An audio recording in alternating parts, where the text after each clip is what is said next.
Welcome to the Outer Realm with MicheleDerocher and Amelia Pisano. Airing live on the United Public Radio Network, 105.3 FM in New Orleans.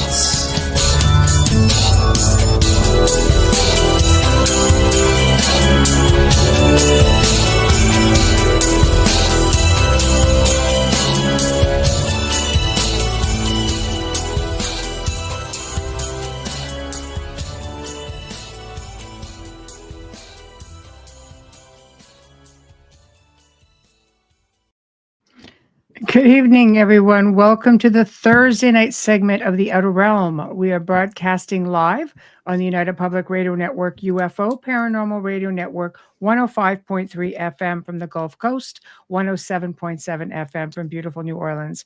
We are fully sponsored by the incredible people over at Folgers Coffee who have been a part of our journey for the last few years. So thank you, Folgers. We appreciate you so very much. We couldn't do it without you, nor would we want to. Also, thank you to Justin Snicker, a.k.a. Dr. Snick, the Sonic Surgeon, for the contribution of his time, his music, and his voice for the intro you just heard. He's an award-winning composer of Halloween horror, sci-fi, and dark wave electronic music, which can be found on all of your favorite music streaming platforms. Also, big thank you to Steve McGinnis, the artist behind the banners in here at the show. Check him out on Facebook and Instagram. Also specializes in the horror genre and does phenomenal commission pieces of any sort. Well, I was on a roll, but so much for that. So anyway. So tonight we welcome back Darryll Walsh, and he's going to be talking about his journey from skeptic to believer. So you're looking at a parapsychologist who, you know, all of a sudden something went down, and I'm dying to find out what that magical moment was to make him go, oh boy, I think this is really a thing. But in the meantime, we are on X and Rumble, and we're fairly new to X and Rumble in live mode. So just know, guys, that we can see your comments. I know there was quite a few people waiting in Rumble already. We can see that. So just feel free to post your comments. We're on, of course, all of our YouTube channels, Outer Realm, Facebook, and Roku TV. At the end, you will only find us on YouTube and Rumble. And of course, all of the archive sites will come after the show. So don't look for it on Facebook when the show is done, please, or on X. You know, you have to come and show us some love over on these other platforms. So, you know, we appreciate you. And they get buried on Facebook. They do. It's not fair to the guests. And they remove them after a bit. So we're just sort of ahead of time a little bit. So hello, Wayne. Hello, Teresa. Hello. Hello, Sherry. Hello. So waiting for people to come on in, and it'll be a great show. I'm looking forward to it. Font you chose, just saying. The what? Notice it. The font you chose. I love it. We've only been here for a few years. I just figured it out. Oh my gosh, that's okay. I know. I couldn't believe it. Like, what is this magic over here? The sorcery. What sorcery is this? I know. I you know, I have a new laptop, and I'm not going to say the brand because they don't give us any money. But anyways, I'm just saying, do they have to make so many adjustments between your last one and your new one? Because I feel like I'm starting all over again. I know. I had to do that when I got a whole other computer system. I'm sure we're talking the same brand. Yeah. And it's a chore just trying to get it ready. Hello. Feel like I'm being spoiled about how awesome this channel is. Always is. Always awesome to have Wayne here in chat as well. Yes. Yeah, there he is. We've got so many amazing compadres in here. We're really fortunate. And thank you for being here. We love seeing you all return. It's just fantastic. Hello, Melissa. So yeah, the chat room is the best. Yeah. Oh, we're very fortunate. I get a whole lot of compliments actually on, from guests who give feedback after the shows and going, God, you just have an incredible chat room. Everybody's so friendly. Nobody fights. And I'm just like, I know, we're really, really fortunate, Every now and then we get someone that goes renegade, but otherwise, Very rare, though. Very rare. not often. No, we're really lucky. So Really knows their stuff. Like I learn a lot from people in chat. I'm always learning, but I mean, you all teach me a lot in there. that's a lot of fun. So I appreciate you very much. Yeah, it is. It is. I'm pretty sure I'm good and I'm not touching the computer, so I'm scared. I'm here early and I'm on late because I have to reset everything. So I know. Gen X and technology, honest to God. No. It wasn't enough they killed us with imperial and metric system while we were still in school, but they have to do this too, right? We're like the sandwich generation of everything. But yeah, it's why you have kids that could just do it for you. she's in bed. My kids were doing that when they were 8. Just do it like this. Yeah. What? You're 8. She's in bed now, but now she doesn't care as much. She's like, I messaged you. I'm learning how to use that app, and she uses it for her stuff for the Kidney Foundation. I'm like, can you help me? She goes, I could barely get done what I've got done. I'm like, okay. I had to ask my kid. She set it up for me, so I didn't have to worry about it very much. I'm going to send her my account and my password and say, can you please just give me the blank, so I can add things to it. That's the hardest All I need part. is the. I couldn't do it. That's why she did it for me. Like, thank you. And this way, at the same time, she does it if I can't. But I've been having fun experimenting, and you see little changes as we go along. They're beautiful. They're beautiful. I really like them. And I'm like, when I message you, I'm like, I really like the ones you did, but I will put the other ones up. It's entirely up to you. I like the contrast. I like the differences. I like both. I do. I just think that our banner's ready for an update. It's been 5 years. I know it has. Not too much, just a little bit. They've been fun. I've been having a good time with it. And goes to show you, it's just never too late to try different things. And it's been a lot of fun. I'm having a great time. Yeah. And it's our day. It was like scrapbooking, and that was a chore. This is just like so much fun, and you just hit print if you really want to. But it's a lot of fun. It is. It is a lot of fun. Yeah. I like it. It's been a learning experience. I'm sure it'll evolve as we go along, So we are just waiting for our guest to chime in, by the way, everybody. So, this was sent to him. He's probably sitting there trying to figure out, where is it? Because I've got about 4 streams of messages that come in. It's like, pick one. So it's hard. Yeah. It gets busy there. I'm not really sure which one. How are you doing otherwise? Busy. Spent the entire day just working, the entire week just working. Here I am. But it's great. I think with more, with the new show Beyond the Outer Realm, it makes it obviously there's more to do, but again, it's getting people familiar with a different name. There's really great guests coming up. Some people you'll recognize, some people haven't been here a long time, other people who are going to be new. Just trying to target, that more specialized or uncensored. Did I say uncensored out loud? Yeah. Yes. so that's the best part. It is because it's just, it's different, and people can just kind of relax and let it go. And that's what we want. In the special edition, we have a lot of guests from overseas, and they struggle to be able to start at 2:00 in the morning and stay up until 4. And, I figure if I'm going to do pre-records, I'm just going to do it. And I'm just going to do a live it, and it saves me time because I just don't have a lot of it, So hi, Michael. Hi, Michael. Yeah, it's really amazing because I'm amazed when they do show up at night. I'm very grateful. Hi, champions. You look at Mark Mazza, who comes into the chat. He's in the UK. Mark, I know. These guys are champ. I'm awake, and I could I'm awake, and I can listen to a podcast, but to do one, be a guest on one at 2 a.m. is not something I've said no to a few times just at midnight. Yeah, But for sure.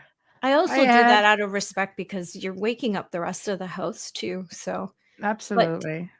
but man, are Absolutely. they troopers? And I yeah, know.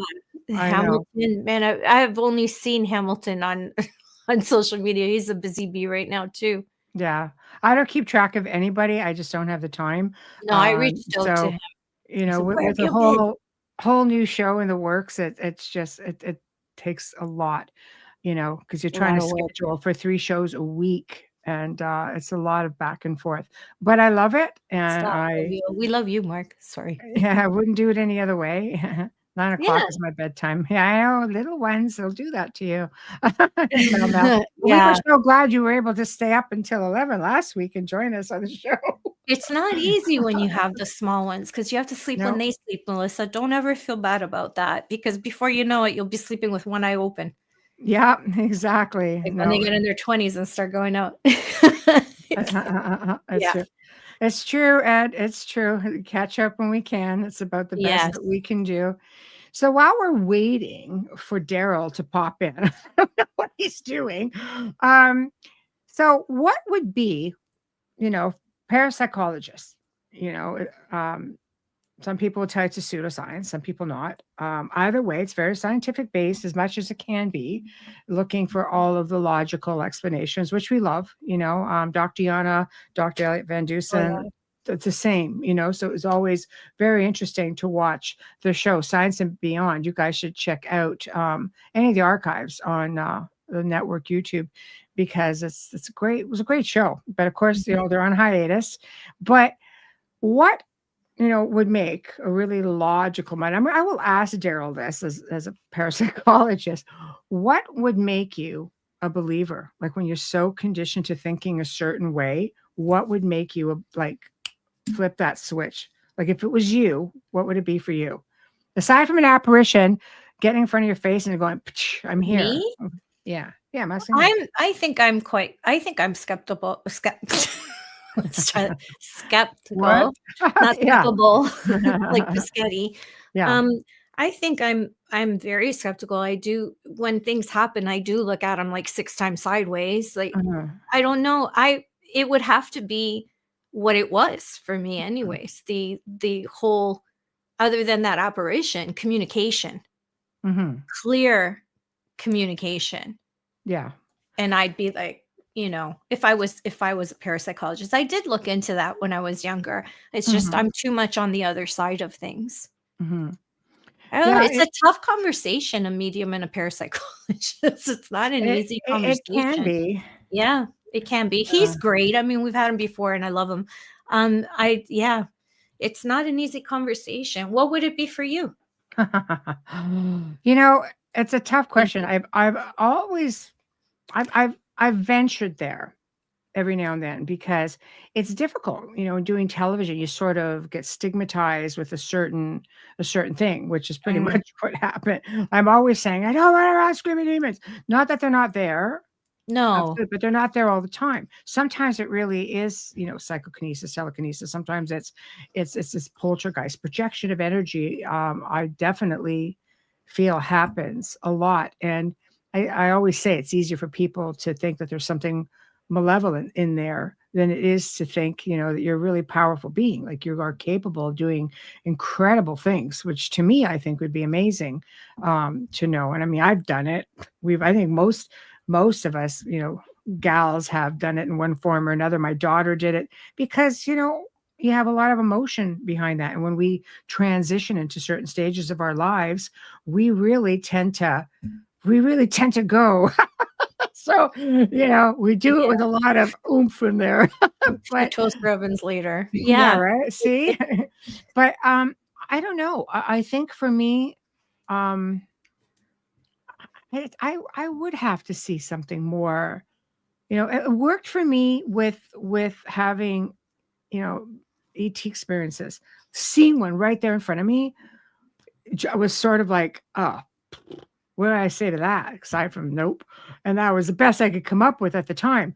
I've had a lot of things happen to me in the paranormal. I've got voice recordings like nobody's business. I've had amazing stuff happen to me. but I just can't say for sure that, you need to keep upping it, I think.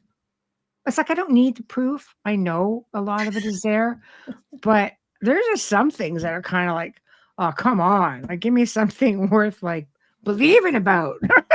Right? So Yeah. but I don't know.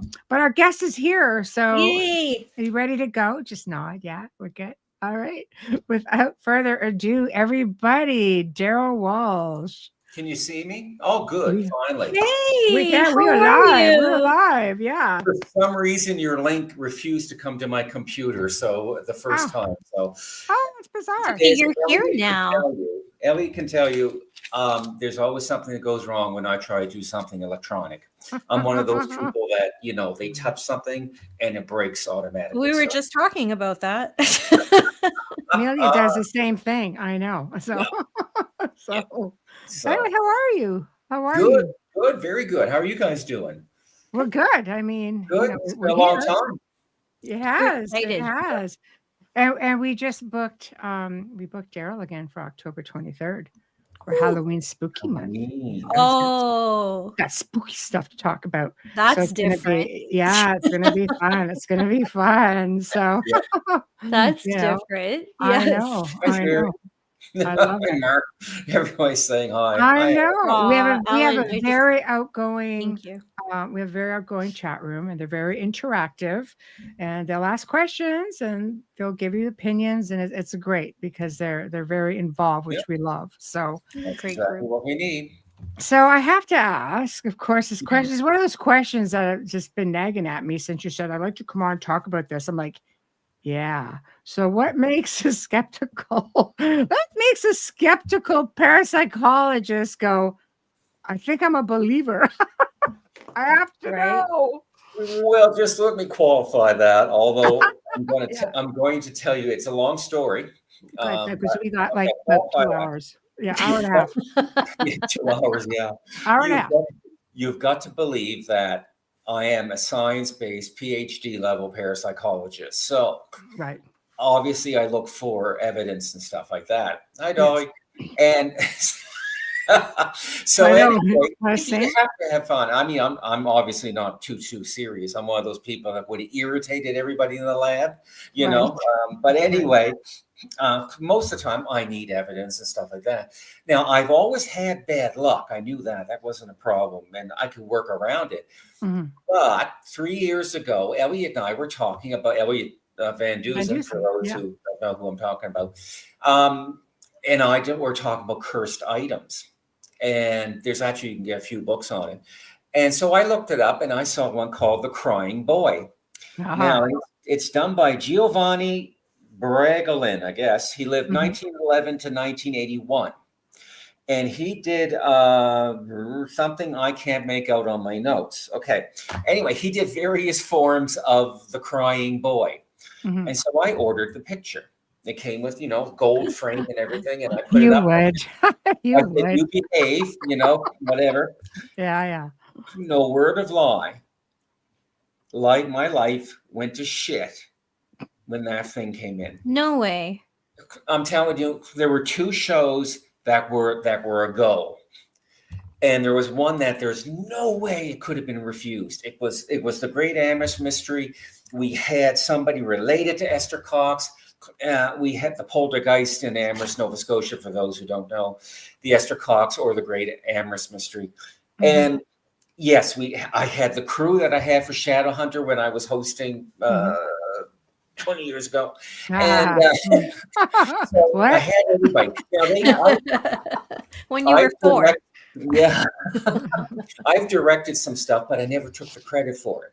So that was the problem. They were worried about, but I said, listen, I've got my amazing director, producer colleague who was on Shadowhunter, now is one award-winning Donna Davies. Mm-hmm. I said, I've got the same guy who shot, same guy in the studio to do editing, sound and everything. I said, there's no way I could screw this up. I said, listen, they're all on board. And I had them on board. There was no way somebody could say no. And then they ghosted me. They ghosted me, which is appropriate, I guess. Yeah. And there was another show. between Elliot and I, and I will agree that the demo was boring, and we're going to do another demo a little more exciting because when we're together, we're just fucking crazy. Whoops, I said that word. I whispered it. I know. Yeah, it's a huge fine on FM. Just letting you know. We're not on the uncensored show, but that's okay. Yeah, Just don't F-bomb. It's 25K F-bomb on the I second one. whispered it anyway. Yeah, just don't F-bomb. Yeah, we're okay. Anyway, so they said no. They said every 3 minutes something has to happen. It's like, well, when oh God. Yeah, I know. Anyway, I know. and then, my love life went to hell, but that's okay. Just everything, things that should have happened didn't happen. The pandemic, of course, was what it did to me. Essentially, because of the finances involved in trying to survive during that time, eliminated any chance of my resurrecting my career. Wow. Without the shows and without what I was going to do, I was going to go over to Loch Ness and I'd be streaming and, doing blogging and all the usual stuff. Then go to Iceland, who has not only a lake monster, but it also has a lake monster museum. Yeah. Also has a penis museum too, which What? I would find interesting. And then I would come back to Nova Scotia, do Lake Ainsley, then do Lake Utopia in New Brunswick. And suddenly I'd be somebody. And well, of course, that takes a fair amount of bucks. And the pandemic took care of that. And I could go on. And finally, it was coming on. It was more subconscious. And I kept looking at the pictures. Finally, I said, Elliot, I'm giving it to you. We're going to test a year. You have it. It is yours. I hope your life goes to shit. What a friend's for. Because then we can go on the outer limit together, realm together, and talk about how this is a cursed painting. But the painting is supposed to burn down the place.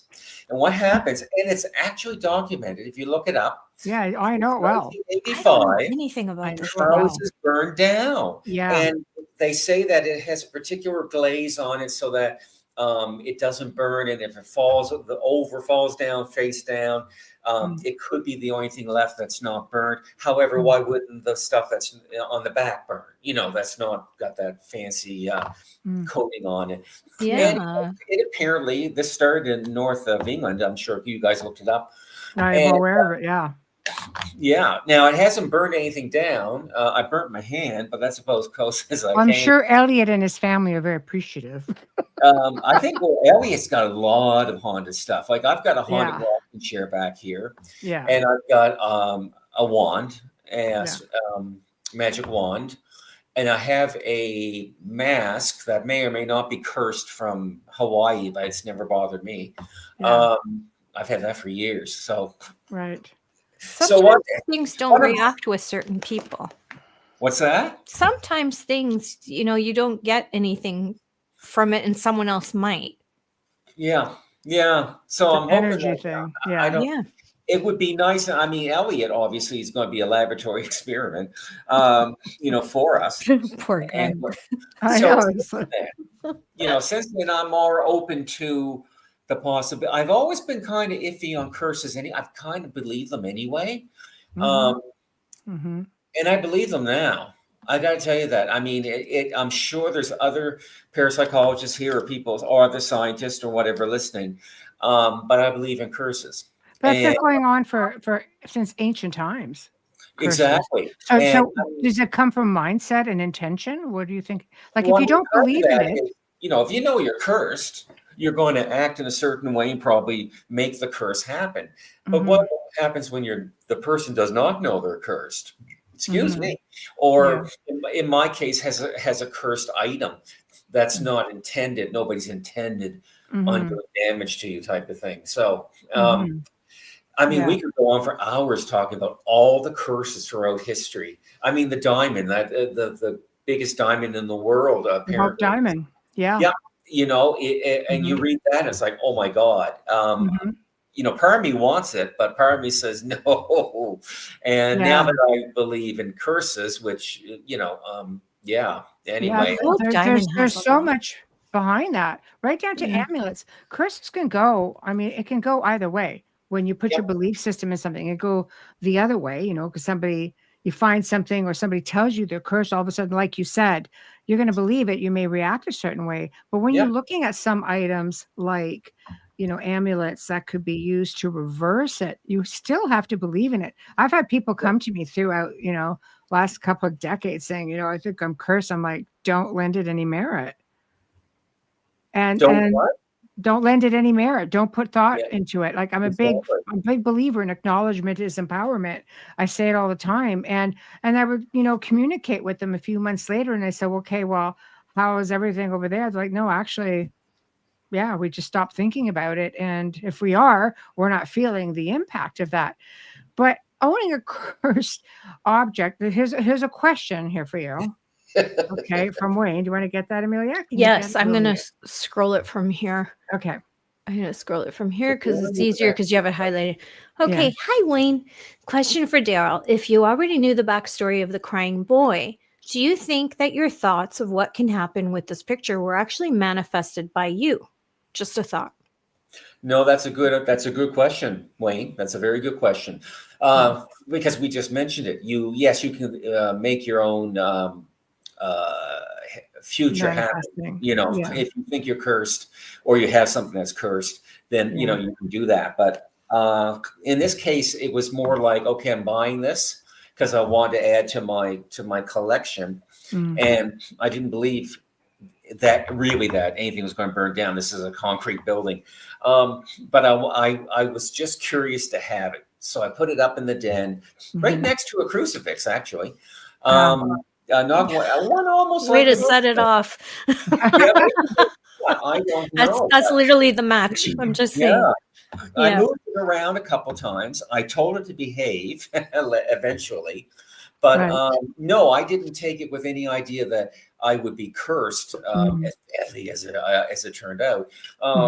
It just was something I was going to add to my collection, and I didn't think anything was going to burn down. But I thought it would be cool to have something that might be dangerous parapsychologically.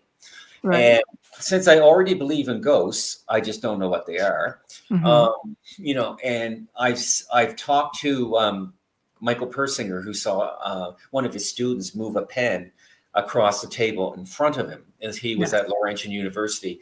And of his level of intelligence and study and seriousness, if he says he saw, a pen moved. So there are parts that I do believe, or suspect. Now, I'm disappointed that the rocking chair hasn't rocked. When I'm interviewed for that, they usually say, I tell the story that 1945, my uncle, not Aloysius, Augustine, was killed in Holland. And in the 4 days between his death and when it came to River Bourgeois, the notification, the rocking chair rocked. And so anyway, I tell the story about this, and I say I always keep it's usually in the bedroom, which it is, about 2 feet away from my bed at the moment. And they say, "Oh, has it rocked?" And then I wait for it because I set this up right. They say, "Has the rocking chair rocked since?" I said, "Listen, I can't get the living in my bed, let alone the dead." And so anyway, one paper actually published that quote, but that's funny. I mean, it's not, that happened in 1945, but it's kind of cool to have it anyway. Yes. Do I believe that it actually happened? Yes. Because I was told my uncle Aloysius got me into this stuff. Mom told me, Dad told me, my aunt told me, everybody very seriously told me that it did. And I have Mom and Phyllis, my aunt Phyllis, who's still living at 102. Wow. Are serious people. They don't have an imagination. Right.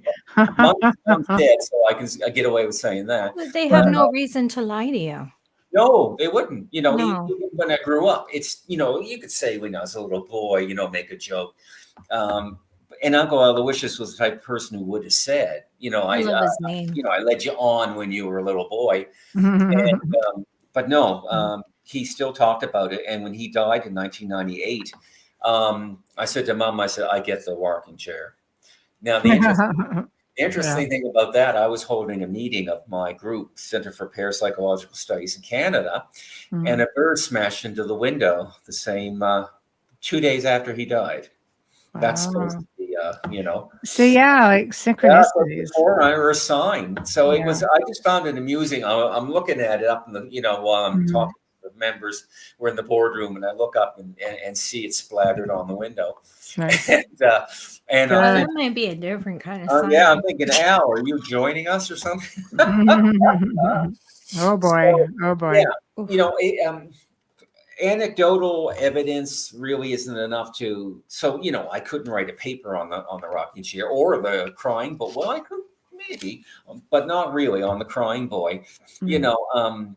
It's just anecdotal. I don't have any evidence. It might have just been coincidental. I had bad luck, or maybe. But I mean, some of these things, especially the show on Esther, had to go. There was no reason to say no. It was a moneymaker for them. It would have been a moneymaker for us because we get the rights after a year. And then, they're just, and there's other things which I can't even think of right now that happen that, I kind of scratch my head. Oh, by the way, and I'll get to you in a minute, Kasun. Oh, I hope I pronounced your name right. One other thing that happens, I hear my roommate come home exactly as he does, but 10 minutes early. Now, the last time was last week, and I heard him come home. Door was unlocked, door closed. I heard him walk. I heard him drop his bag off right here at the island, and then go throw his coat on the table there. I came out and stood by the island. Sure enough, he comes out. He didn't throw the bag on the island because I was there. But he did throw it right there and then went to the coat. Almost exactly. If I had not been here, I think it would exactly this, But that happens a lot to me. And it happens more than, it happens to everybody once in a while. Yeah. Not once in a while for me. I'm talking every week, a couple times a week. Wow. And so what's going on there? And I think last time I was there, I told you a story about, I'll tell you the story about the deja vu in a minute. Backstory. The backstory of the crying boy, is that he was a street urchin. He was adopted by an artist. The studio burned down with the boy, or he burnt to death in a car. This is the two variations. And then continues on with a British show called Scream Team. I've not heard of that one, actually. I did, but I haven't seen it. Oh, okay. And he just says that they investigate the crying boy. And it was an introduction to Phil Wayman to TV. We can find it. Yeah, probably that. Thank you very much. Scream Team. Yeah. Well, if they investigate, it's probably like the original, or did the original burn down? Like, have you, I think we get to that point where we, you hear about certain things, and it's like what drew you to the painting in the first place? It's like, I'm going to investigate it. What makes it every painting as opposed to the original? Like, what makes it? Well, it's interesting because he painted a whole bunch of different variations of it. So I see. It's all his. Nobody copied it. It's not a print. It actually came from the artist. He did about 15 or 20 different versions of it. I forget. And hi, Dean. And wow, Australia. And so they're all authentic. And so so anyway, it's I wish I hadn't done that. But whatever. This is pertaining to what you're saying, Amelia. You want to get that one? Yep, I got it. Thank you. Okay. Hi, Howie. Howie says, so Darryll, are you saying there was a time jump? The action of roommate happened, then 5 minutes later he comes in and does the act? Now that's an interesting question, Howie. Howie's an interesting guy. Yeah, is he? Okay. Howie's on the radio too. Yeah. Well, you can contact me at ghostprojectcanada@gmail.com. I don't know how to categorize that really. Some people will say it's some form of reverse deja vu. Others will say it's a time jump. Others say it's a forerunner. It's not one you can easily pigeonhole. So I don't know, but it's gotten worse over time. And so I don't know if the boy had anything to do with it. I got to tell you about the time that the dog with the red eyes, a black dog with the red eyes, ran over my bed while I was. I knew something was going on that night, watching TV, and this was about 2 years ago. Reverse residual. It could be reverse residual rather than just residual. So I'm saying, and I know there's something going on in the left, but I refuse to look at it. So I'm watching TV and everything. Finally, first I should say, I sensed, or out of the corner of my eye, there was, I called him a monk just because it was a figure in black. And that actually happens to a lot of people. It's kind of burnt into science has to know why, but everybody has had a figure in black scared of them or something like that. And anyway, so I saw this figure in black, but I just didn't look. It was there. Then there was something down low. I couldn't quite tell. I figured it was an animal or something, but that's fine. And I wasn't sure what was going on and everything. And you would do that, wouldn't you? And so anyway, eventually I'm watching TV, and then a phantom black dog with burning red eyes jumped over my bed, and the figure was gone. So he jumped, and I mean, almost like a shapeshifter. Yeah, I mean, it was to me, he was a phantom. It wasn't real. Like I couldn't have touched him or anything like that. And things like that, and the time. I think, did I ever tell you about when I saw a real ghost a couple of years ago when we were at the Westin Hotel? Unequivocally, hotels are notorious for sightings. Yeah, we've got a lot of new people. Feel free. So anyway, Elliot and I are giving a talk at the Westin, which is one of the oldest hotels in Nova Scotia and in Halifax. It's had a million different names. So people tend to call it the Nova Scotian because that was its original name. And it's beautiful. It's part new, part old and everything. And it's really haunted. So we're giving a talk, and Elliot's doing it, and he's at a boring part, that we have to go through. So I wander around and I talked to a couple people that work there, and they were saying, we'll take you and show you where the most haunted part of the place is after the thing is over. So I'm wandering, and there is the Atlantic room. And I decide I'm going to go have a look, because there's been sightings of a boy playing basketball in that area. The room, also the hallway, I guess you would say, and everything. So I said, well, I'm going to have a look. The hallway was boring. I'll go in the Atlantic room. I have never felt a sense of evil as much as I did when I stepped in that room. I'm not laughing at you, Darryll. I'm laughing at Dolly. She's saying, we're staying there in October. So now you're going to get ETs and spirits. Yeah. Listen, now you're going to have both. 782-321-4849 is my phone number. I'll pass it on. Yeah. So you can call me when you're here. I'd love to talk to you. I'd love to see you there. So I walk in the room. I can't describe it. It was this feeling, and part of me was thinking, okay, what's going on here? Is this something electrical? Is it an infrasound? I'm trying to be, scientist that I am, but I want to run. That's what I want to do. I want to run. Instead, I kept on, forced myself to walk farther into the room, and I just and finally I said, I've got to get out of here. As I turned, a little boy about 5 years old picked up, tablecloth and went underneath a table. The tablecloth I saw present day stayed as it is, but he, the ghost, picked up a phantom tablecloth and went underneath the table. And I'm just looking at that, and part of me is saying, oh, you just saw a ghost. And the other part says, get the hell out of here. But anyway, so I did. The problem was because it was my first ghost, I didn't do what I was supposed to do. I should have went and got the equipment to see what was going on. Now, equipment can't tell you there's a ghost, but it might say what's going on in that room. Is it validate that you're hearing something? Yeah. Yeah. Is it infrasound? Is it electromagnetic? If it came up that nothing, well, then we'd have to really think about it being a ghost.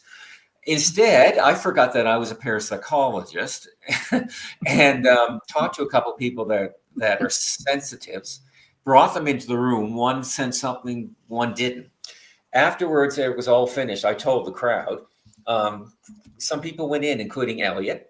Mhm. Elliot stepped about 5 feet in and turned and came back out. He said, I can't go in that room. Now, Elliot, Mr. Boring, police officer kind of guy most of the time, got a sense of humor, but because he's been a RCMP, he's got that seriousness, He does. He does. Steady and invulnerability. calm. It's part of being in law enforcement, though. Yeah, It's part of he has what you the need to authority. have. He has the badge to be sort of like a block of everything, but it stripped him naked and he turned and ran out, and he wasn't the only one. So Dolly, dear, when you're here in October, They're there for the UFO conference. They're speaking. Okay. What's that about? Oh, UFO conference? They're going to be speaking at her and Preston Dennett will be speaking at the UFO conference. Preston has 32 books. I didn't know that. Very He has 32 books. Really? Yeah. Wow. Yeah. He was on last night with Dolly.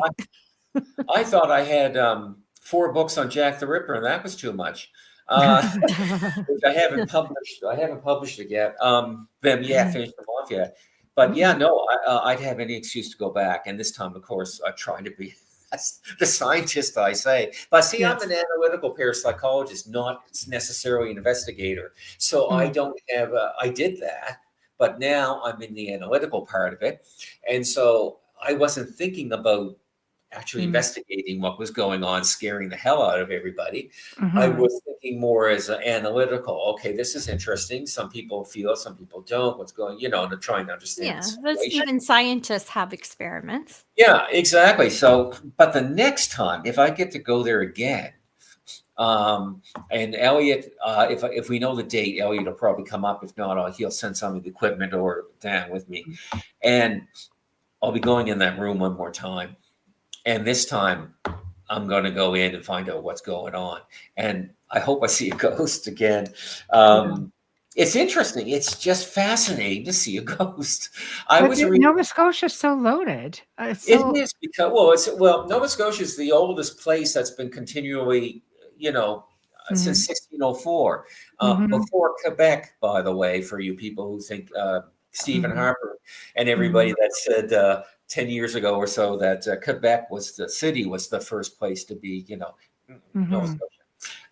So all the history books you would find Nova Scotia, Vikings, Templars. I mean, the Vikings were definitely here because they liked beach, this kind of beach nut, I think. And the only 2 places you can get it is the Miramichi or somewhere in the valley. And so, obviously they would have gone all over Atlantic Canada. So they were here.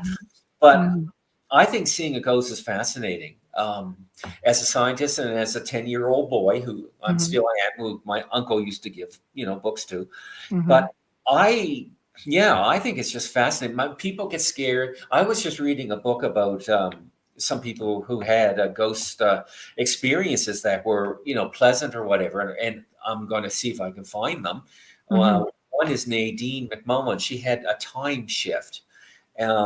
In somewhere in northern New Brunswick, with the names out of James Dunn arena she was going to. So whatever town that is in, just before she was like 13 or 3 feet away from it, and all of a sudden she was in a graveyard, and she watched, a procession go through the graveyard, and they finished, and then all of a sudden she walked ahead, and there's the door.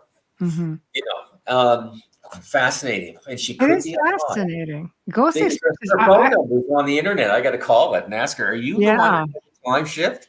Yeah, that's a whole different thing. I've had apparitions of to the point where I had to question. They were so solid. At first I didn't realize I was looking at a ghost, like at a spirit being.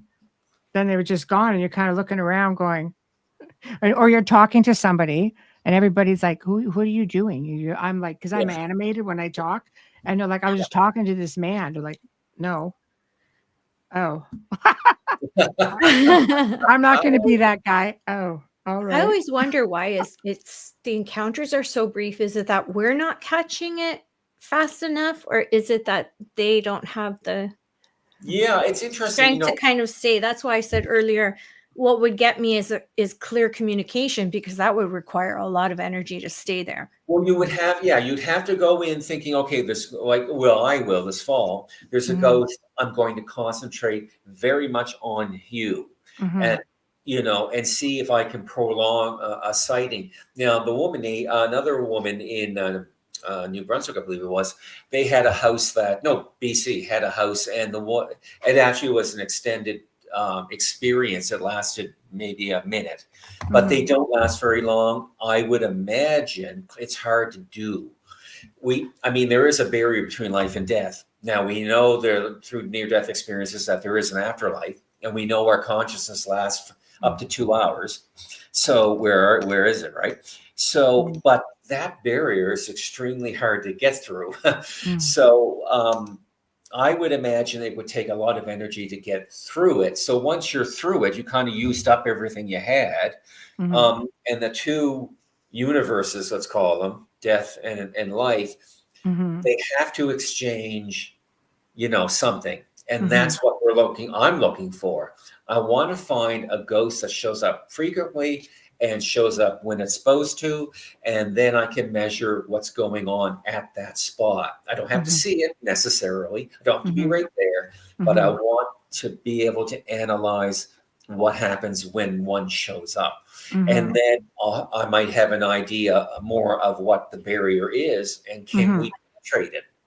So, can we go there without necessarily dying, or, can we make it easier for them to come to us?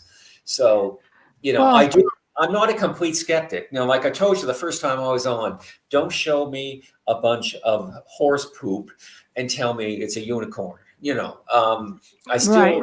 So stay away from pareidolia. Right? Pareidolia, and you see it everywhere. You want to get this one? Fly fisherman, Amelia? You Sure. have been to Fly Fisherman? John Yeah. Edwards. Nova Scotia has a place in Halifax called the Five Fishermen's Restaurant. It is one of the most haunted places in Nova Scotia.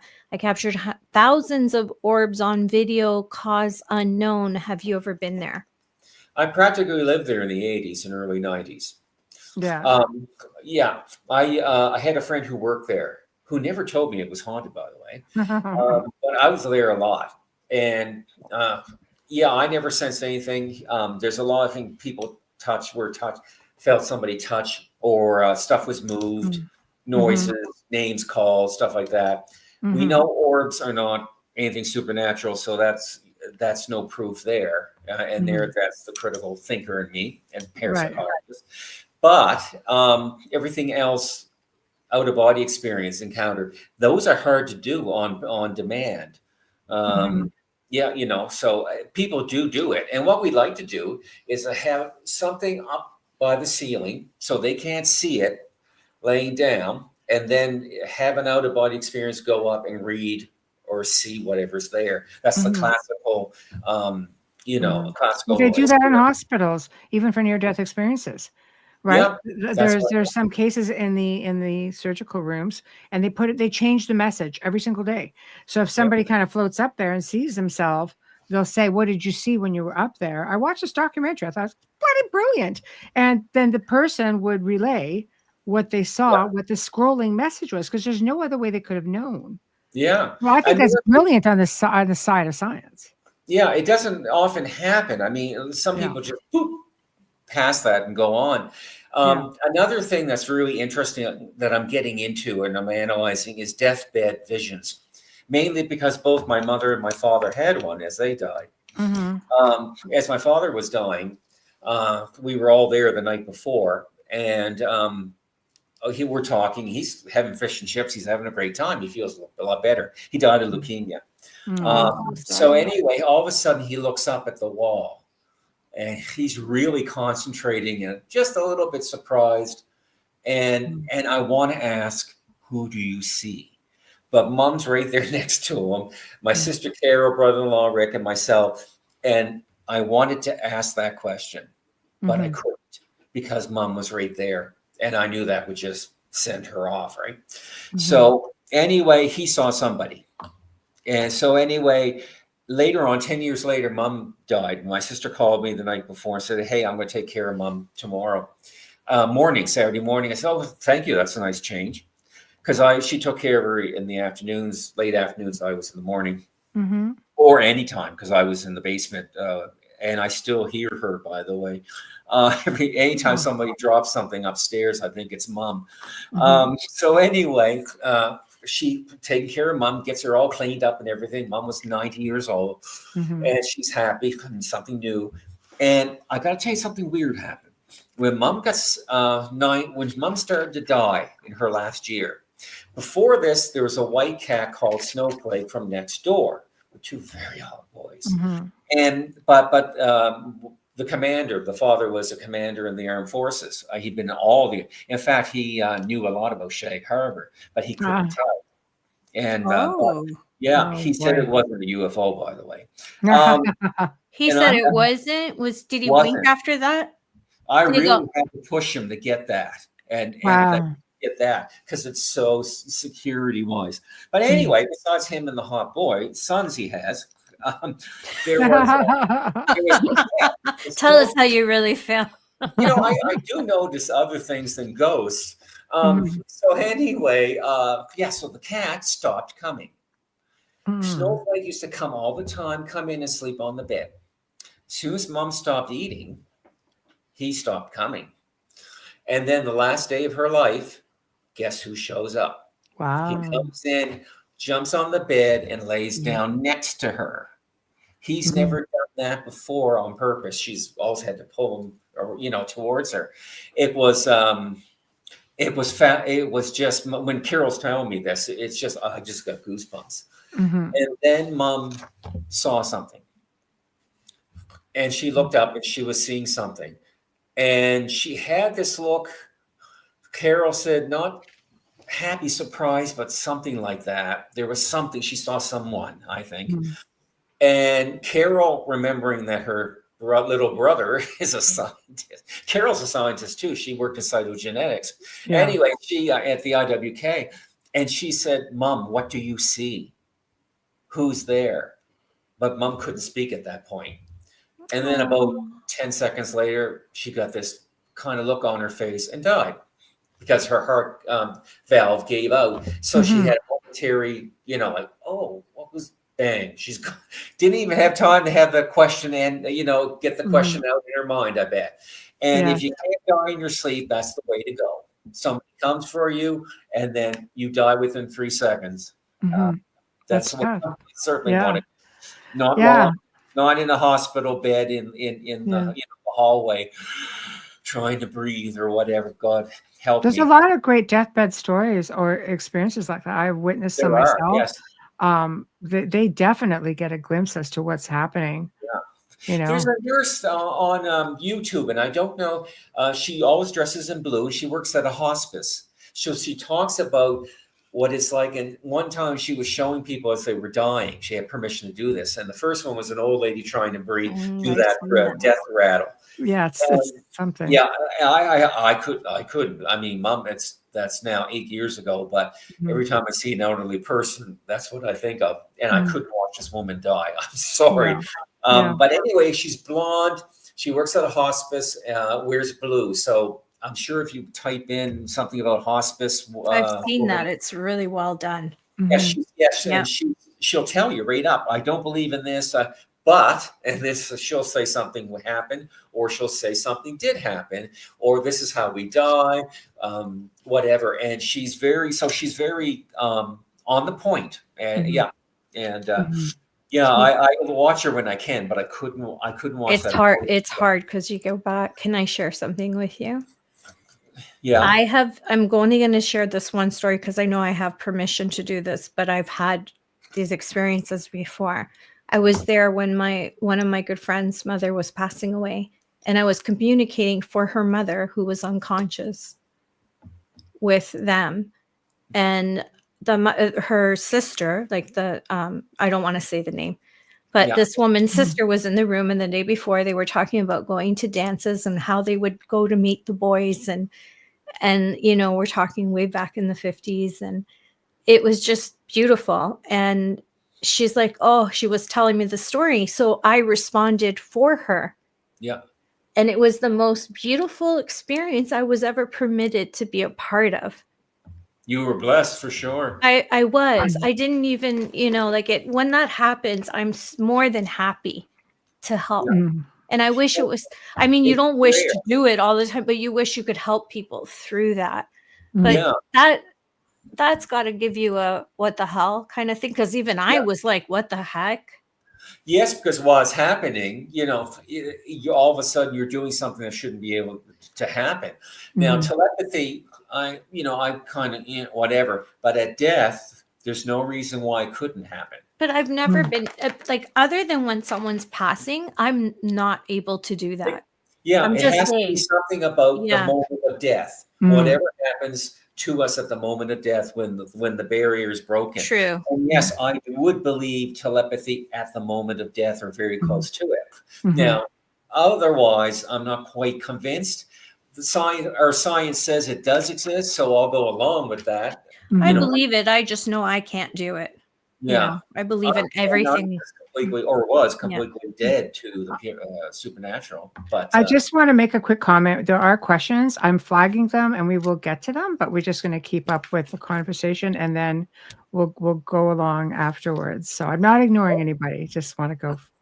Clear. Okay, so go ahead. Amelia, I love the cruise. No, it's just a cross on your wall. The gold one. The big one, yes. Thank you. I painted that. Did you? Yes. Amazing. Thank you. Oh my God, yes. I wish I had something like that. I don't. You don't. I don't. Sometimes it happens. She'll say, I'm going to send you a sketch, and it's a stick figure. Yeah, I've worked many crime scenes, and I've got to the point where they sent me an FBI program because they couldn't take it anymore to be able to show them who these suspects, what they look like, or what I've witnessed, and so on and so forth. And I can't draw, but I can use a paintbrush, which is really strange. Yeah. But I feel like our generation, my family, my ancestors built Pisa, and I feel like my generation got screwed, and then the generation after that can draw. But but I can use a paintbrush. But I have to feel it. That's amazing. I have to feel it. Thank you. Oh, okay, yeah. It's hard to see it. Yeah, there's got scrolls on it and that. Yeah, I see the figure of death also there. And of course, you're dressed in black. So yeah, I'm always in black. I love more black. There's quite a few things on there, and you're missing I collect crucifixes. You're missing the entire wall. Oh my God. That's something I collect, and rosaries as well that are on the Virgin Mary, just draped. And they all have a story. Now, the interesting thing, my aunt, who's 102, both mom and my aunt lost their faith when their husbands died within a month of each other. That's a natural reaction. But and so anyway, we had some, even though mom didn't want anything, we had something for her, and we're going to do the same thing for Phyllis. But Phyllis gave me, I was talking to her and I was asking her, do you still want to be cremated? And do you still just throw me anywhere? I don't care, blah, blah, blah. I'm not going to do that. I'm actually going to bury her ashes with her mother and with mom. Nice. Yeah. You know, and with mom, with their brother, Anthony, who died in 1976 on the operating table. But she did something special.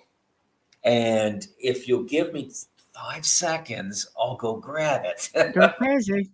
There we go. We'll wait. 2, 3, 4. It's funny. 5. You're late. Yeah. 5. I don't remember answering. I know. All right, and back. All right. He's excited.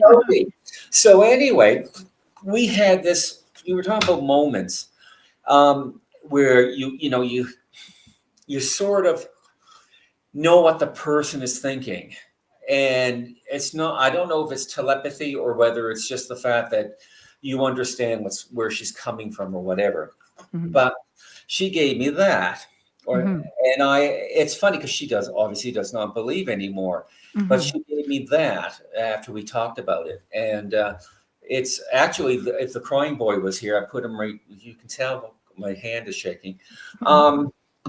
Yeah, and it was a sweet moment, but no, I'm not going to throw her ashes everywhere. No. No, So that's a no. curiosity to me, because when you are somewhat, when you're skeptical Mhm. and you are very science-based, just looking for, signs in the paranormal, do you have faith in, when you look at the statue, which at one point meant something to her?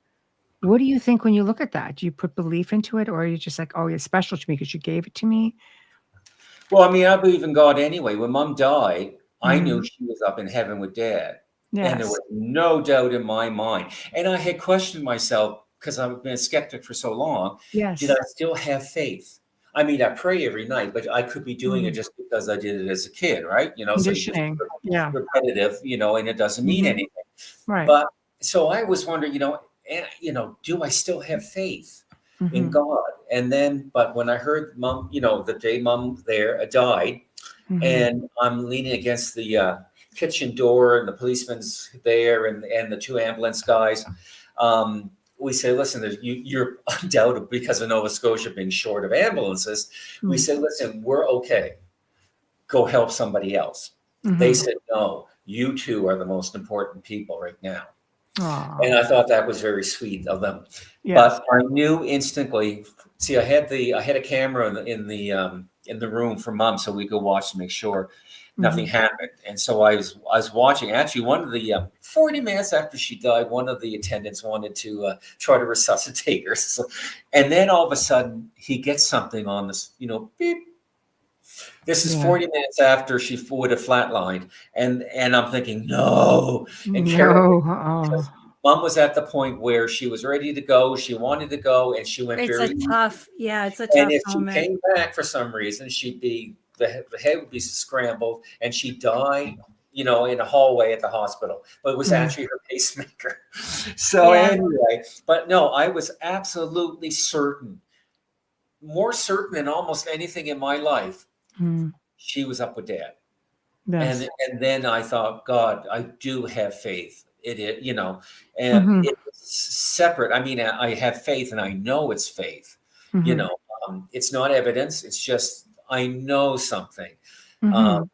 yeah. So I mean, Does you know, everything have to be evidence though, Darryll? Is it enough that you just feel that well, this is real and it's okay to feel that way? yeah. I mean, they're strange. Like I said, I mean, doctors are scientists, and what do they say? It's out of yeah, our hands. If you believe in God, it's a good time for you to pray. yeah. I'm dual natured in that way. Like I said, I get Mom and Dad was faith, Mm. and I didn't need to be a scientist, and I wasn't being a Mm. scientist. I was being the son. Right. Yeah, And understandable. yeah, Yep. but I don't have to be everything. I can believe I believe in ghosts even before I saw one. I Mhm. just don't know what they are.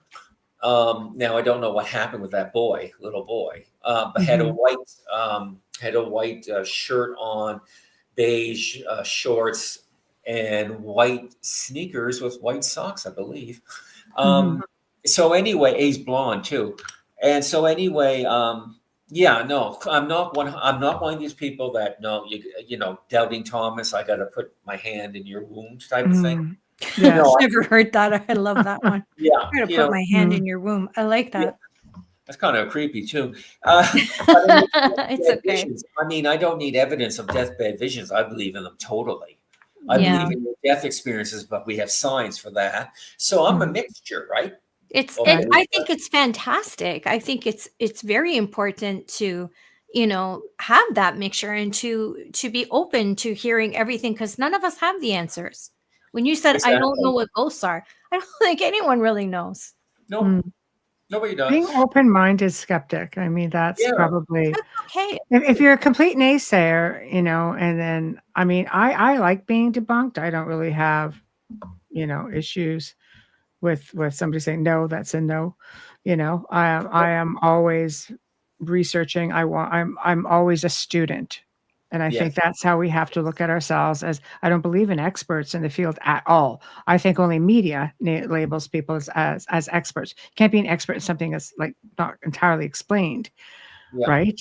exactly. But I like being a student, and I Yeah. like learning. I had thought about a word instead of expert we could use to say that, but I can't think of it now because it was years ago. There was another word I thought they should use instead of expert. That would Experience. say that you know a lot, but you Give don't. 100 of them. Yeah, you don't. You know Yeah. about 90%, but you don't know about that other 10%. Or knowledgeable. I can't think of the word, the adjective to call them. To call us. No, I can't even look it up because I don't have my phone with me. But yeah, there has to be a better word. Yeah. When I think of expert, I think of surgeons, and even they don't know everything because that's something that is completely guessologist. I like that works. I like Yeah, that. that works. Yeah. It's a good word. It's a good word. Yeah. Yeah, he says both of his parents had similar visions the week leading up to their passing. So that's interesting as well. That is very People interesting. don't talk about, but people don't talk about. But if you can get them in the right mood, it's amazing how many people will say something about when Aunt so and so or my mother or whatever, and there are people, there are relatives I have up the valley, and I lost most of them. Oh, by the way, once I got the crying boy, everybody I ever wanted to see, because of certain family things going on between mom and dad, mom and dad in the valley, people in the valley, relations, I could not independently go and meet these people. So it had to be with them. So once mom died, I started to go see people. Yeah. And they all started dying off. One after the other that I wanted to see. Now, I don't know if the crying boy had anything to do with that, but that was the point. And literally, they're almost all gone. I have 2 in Halifax and 1 in Truro, which I'm trying to go up and see in a week or 2. And but for the valley, I just barely got to talk to them, to understand them as a person. And for them as an individual, not as Darryll Bryce Walsh's son or Pauline Walsh's son. Just as Darryll. Did get 2 of them to talk to 2 of them person to person, rather than sitting in the corner as the adults have the conversation. And I remember the first time, speaking of very quickly, just about my uncle who died in the valley, Ella in Vernon, and when he first time I went and did that, he was so surprised I showed up. You could see it in his face. He couldn't believe that there was it was almost like he never saw me as an adult before. And it was very good. But every time, I don't blame it on the crying boy, but I was always wishing I was there or could be there at that time because of the fact that everything that's happened already, between mom and dad's passing and the fact that my own studies of deathbed visions and that. And I will say there was an opportunity for Eva to do that. I couldn't go. I just emotionally thought I would be overwhelmed, and I would not be the observant person I had to be, because she was the last one, and it was like I can't go to that one, and so the scientists lost out on that on that one. It was like the time that Elliot's father died, and he was being at the funeral home. And in the room next to him was a friend of mine who I'd had a crush on for like 10 years. And who we just, typically with me, we just didn't quite connect. He didn't know I was older than him. He liked older people. And so by the time he found out, it was too late. And it just, we just never connected. But there was one time right after 96 when Adam left me, we were downtown. It was 4:00 in the morning and that. And I didn't do it, but I asked him later, I said, if I had tried to kiss you that night, would you have done it? He said, yes. Why did they do that? That's the story of my life, right? Boo. I couldn't see Eva. It was just too much. It would have been too much. And I could have made it up. Otherwise, I can't get there. I don't have a car anymore. Had to sell that. Thank you, Mr. Pandemic. But anyway, yeah. So, yeah. Listen, you're adorable. And everything's going to start for me, right? And I laugh at it. You got to laugh at it. I have You have to. ask you a question. Comes on you. There's two ways you can go. Mm-hmm. You can live in hell this life because all these bad things happen, or you just have to laugh at them. Mm-hmm. And in a sense, you're laughing at the fact that, oh, there we go again. But also you're laughing it off. Like, the only way up is through. You don't have me. Okay. You don't have me. And that's what you're doing when you're laughing it off. It's because I do believe, whether it's God or the universe or both together, I don't know what's going on. But if you ever saw Storm of the Century, Stephen King 1999 miniseries, at one point the cop says there's a thing in Job that nobody knows, that Job said to God, God, why did you do this? You killed my wife. My children died. You ruined all my crops. Blah, blah, blah, blah. Why, God? Why did you pick on me? And then for a long time, the cop says, I can't remember his name, even though I watched it just 10 days ago. Wait a long time. Then all of a sudden, the voice comes down, Job, I guess there's just something about you that pisses me off. and that's how I look at it. Yeah. Whether it's life or what, there's just something about me. So I laugh because, no, you don't have me. Yeah, okay. All those things have passed up. Oh my God. Then there are those who believe that, we have this contract, this story that we're to live out and experience in order to continue evolving. So perhaps you did, request this yourself or commissioned it. You didn't read the fine print. Yeah. It's interesting because you know what? As a kid, I know often says. Do you know the song Love Me, Love Me, Love by Frank Mills?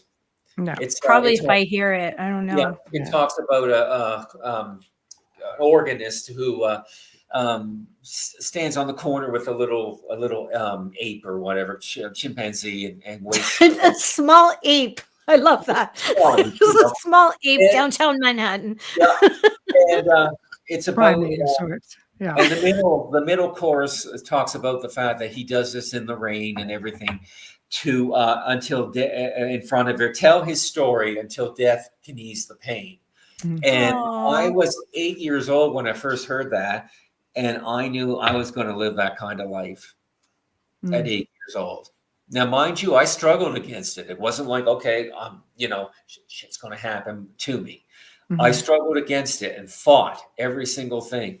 But I mean, there are certain personality things that I can't get through, like everybody. I have anxiety disorders, lovely ones. They all come together. You never get just one. Thank you very much. Because I studied to be a psychologist, but I never practiced. So it's interesting to watch yourself go crazy. And so, no, seriously. But I knew at 8 years old. And it has more or less, and there was Ruby Tuesday's another one that was first that I heard a long time ago. Another sad one. For some reason, I don't know why, but I'm attuned to sad things. The song "I Hate Mondays," that one. Yes, that one rocks me all. Like it just, I can't sit through it. But I think it's because I lived through. You know what I think because of that mass shooting. Yeah. But anyways, it could also be maybe a past life thing. Like, what are your thoughts on past lives that you bring this stuff forward? I'm agnostic. I don't know if there's reincarnation. I'm an agnostic. I can see how maybe, and I can also see how not. So I just kind of wait for something to happen in that field, that area. There was just 2 years ago, the main guy, I remember learning or researching when I was doing near-death experiences in the 80s, early 80s onwards, 1975 really, but mostly really hard in the 80s for near-death experiences. And he was doing, what was it, Stevenson on reincarnation. So of course I came across him, Ian Stevenson. And he was at one trip, was it McGill? He was somewhere in Canada at one point anyway. And so I read, but I could also see, how it could be faked or how, whatever, or it could be honestly faked. Sometimes people do things and it's not they're doing it because they're faking it for, they know there's nothing there. They honestly believe maybe that they have lived before or whatever. And so I'm not saying everybody who's thinks they're reincarnation, is faking it, because some people can honestly believe but still be wrong, but I don't know. So I'm an agnostic. Which is interesting considering you believe. I know where my parents were. I know. I believe in God. And yet I'm an agnostic. Yeah. And I hope I never come back. Not after this one. Yeah. Oh, we had that conversation yesterday. I'm like, we had that conversation. I'm like, how do you get around it? Because I'm done. Okay. I'm so done. Yeah. At this point, I feel like I can go through high school like this because I practically did that last time. So it's just like done. Yeah. Enough. Yeah. Give me something different. I had my point where I was out on the balcony one time and said, life or God, you won. You won. You just destroyed me. If we're here by our own means. Go quietly. That's what I said. If we're here by our own means, we just have to, hope that that it gets made known to you. They believe that we all come back at certain times for certain reasons. I know why I'm back, obviously, because I don't work hard enough, so I'm just working harder. But I'm on a mission, and I'd like to think I'm going to accomplish it. But I think that's just the key. It's this crazy joke is on us. Like, I'm not going to let you remember a thing. Thank you. You have to learn the lesson. But I can't remember what I'm supposed to learn. Mouth, because I think when we've been here before, did we have this feeling as well? And we came back. Yeah. It's really. Thank you for that. Please post it. Thank you. It's a bizarre Matrix kind of feeling. Yeah, it is. Some people do believe it's a matrix. We're in the matrix. So I believe in God, but I believe there's higher powers, and I believe there's a lot of them. I've struggled with faith as well. After I lost my mother, shortly after that, I had quite a few family members pass away, and then I lost my firstborn. So I hated it. I hated everything about it for a long time. Yeah. I think everybody has their own journey, and I don't judge others or for their beliefs or their faiths. You got to do what you have to do to get yourself through things, and it's important to be accountable to something or to yourself. But be accountable. Yeah. We're just going to get to a couple of questions. Do you want to get this? Absolutely. Of course. He says, how do ghosts know you're welcome, your name without knowing you? I see that on ghost hunting shows. That's because ghost hunting shows are faked. So obviously they know it. They are. I mean, there's enough people that used to work on them that go on the internet and you'll find, I knew that because we were faking it for Shadow Hunter, but honestly. But they're faked completely, 100%. Don't watch them because they're not going to tell you how to find a ghost. These are the things that you need to find a ghost. And if you don't do with these, you can't say for sure it's a ghost. And is it a ghost that knows you? Yeah, save your money with that equipment. Save your money, do something else. Go research, go look, for a ghost somewhere, go take a trip to look for a ghost rather than spend, $1,000 on that equipment, which can't do a damn thing.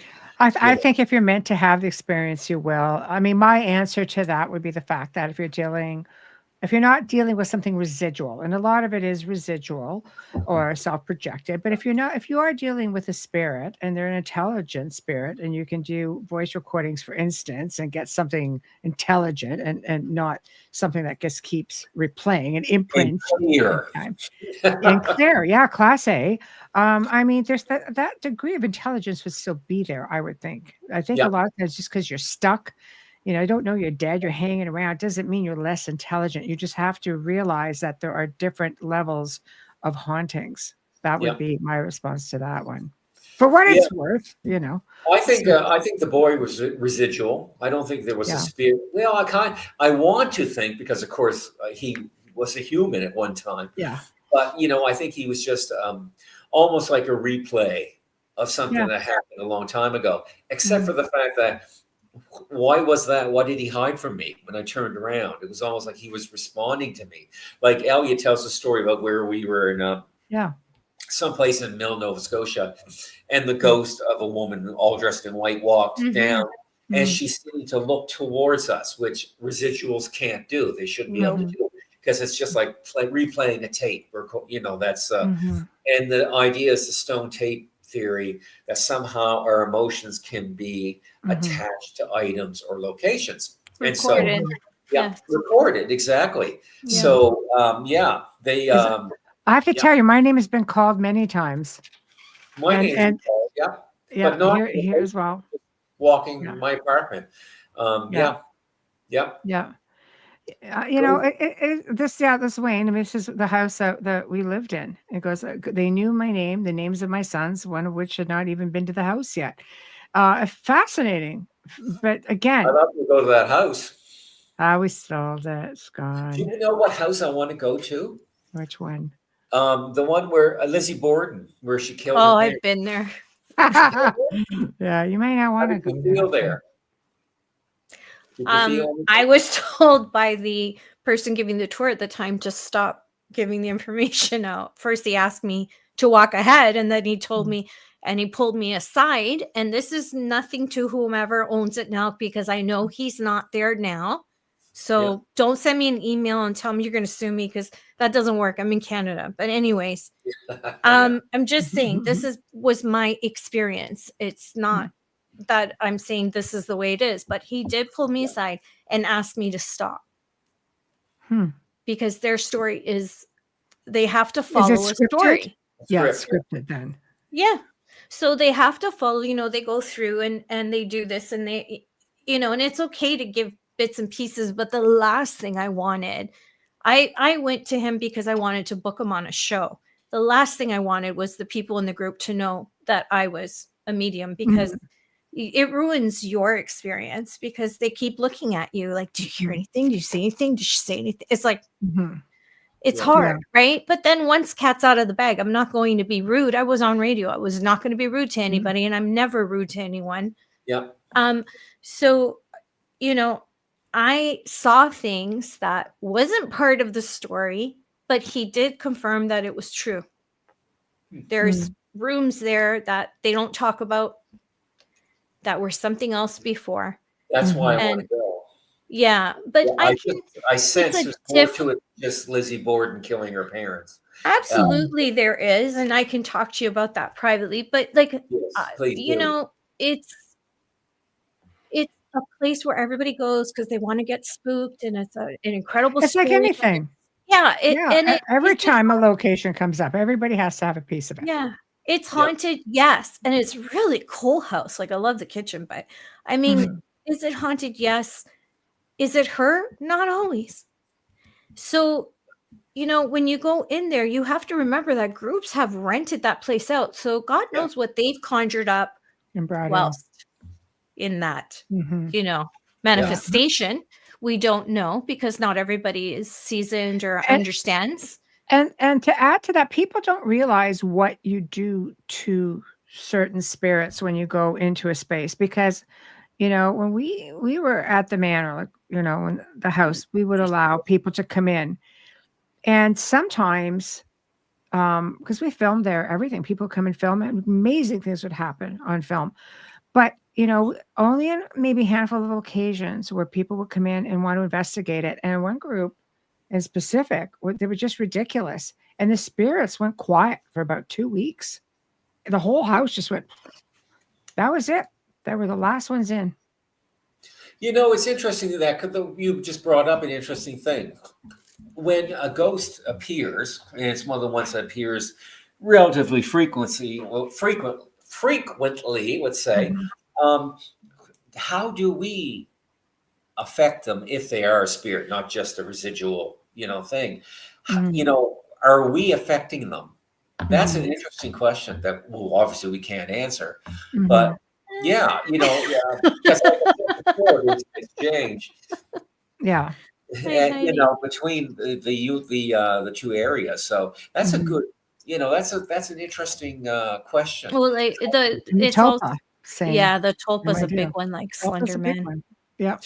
Yes, Elliot talks Bloody about that Mary. all the time, and I make fun of him. Slenderman. It's interesting, but it's also people forget how the Jewish people used to create tulpas all the time.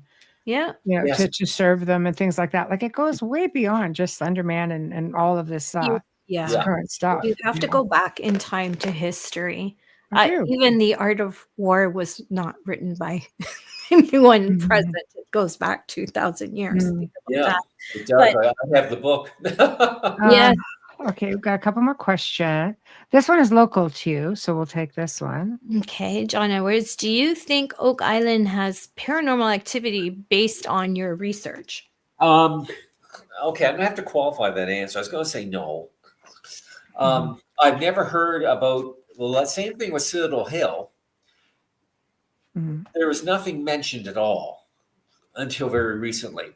And very recently, there's been a movement with historical places, and I know why they're doing it. They need money. That they're saying, okay, we're haunted.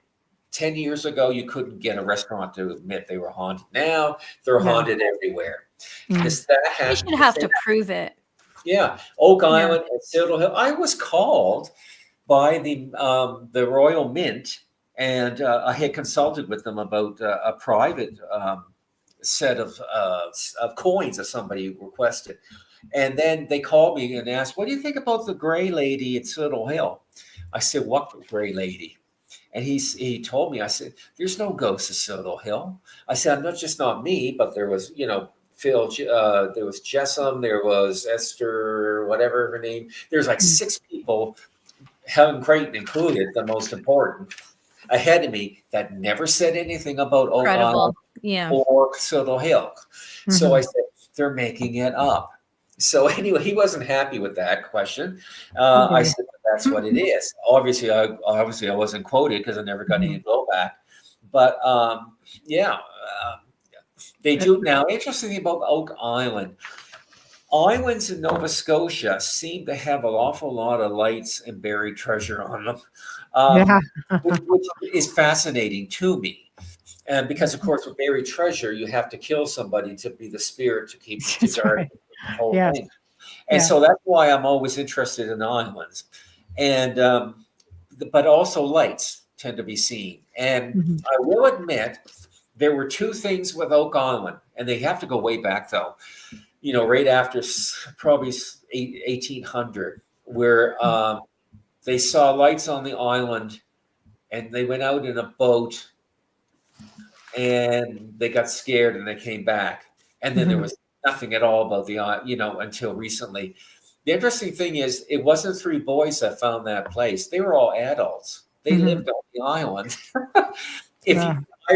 The true story of Oak Island is so different from the one, just like Roswell is so different from the one that we get.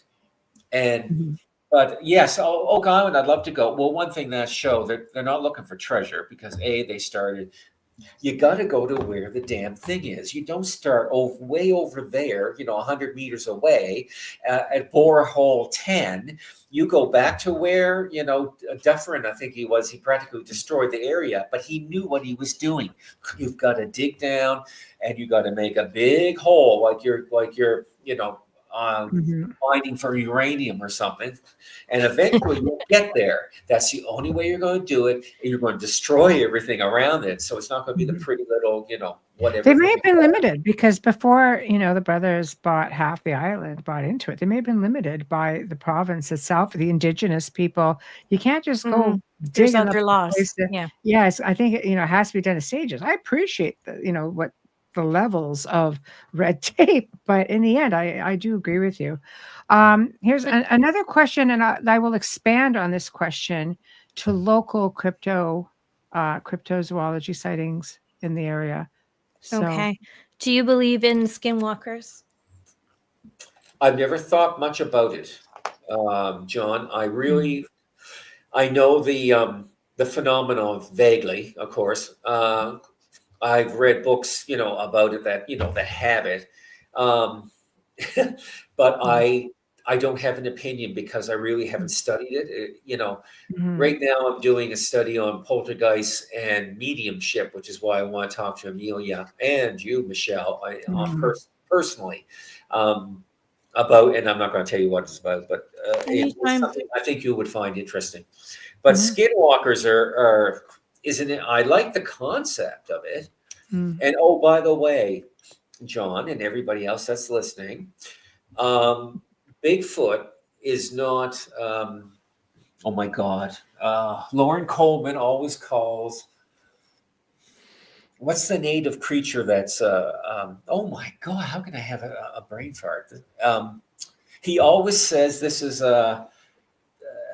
Bigfoot, and it's not. Oh, I can't believe that. Anyway, it's a creature, a spirit of somebody who has eaten other people. Is that the Wendigo? Wendigo, that's it. Thank you. Yeah. I'm round one. Wendigo is not Bigfoot, Lauren. Okay. No, I don't know it's who not. told you, but that's a totally different thing. Oh no, completely Agree. different. I agree with you on Different that. entity. Are not Bigfoot. Disquana or whatever her name is not a Bigfoot, but everybody tries to be. I mean, I'm a cryptozoologist too, although I don't advertise it. I did a study of 7,000 Bigfoots. And you have them in Nova Scotia? I'm sure you do. What's that? You have them in Nova Scotia? I'm sure you do. We don't have them in reality, but we have a couple stories. Okay. Now, I have a friend who lives in New Glasgow, and he goes by Green Hill all the time, where there's supposed to be a Bigfoot. And I keep telling him, why don't you stop and go up and do that? You're one of my researchers. He never does. But anyway, now we have a couple good stories, but they go way back. There's one that we know was faked.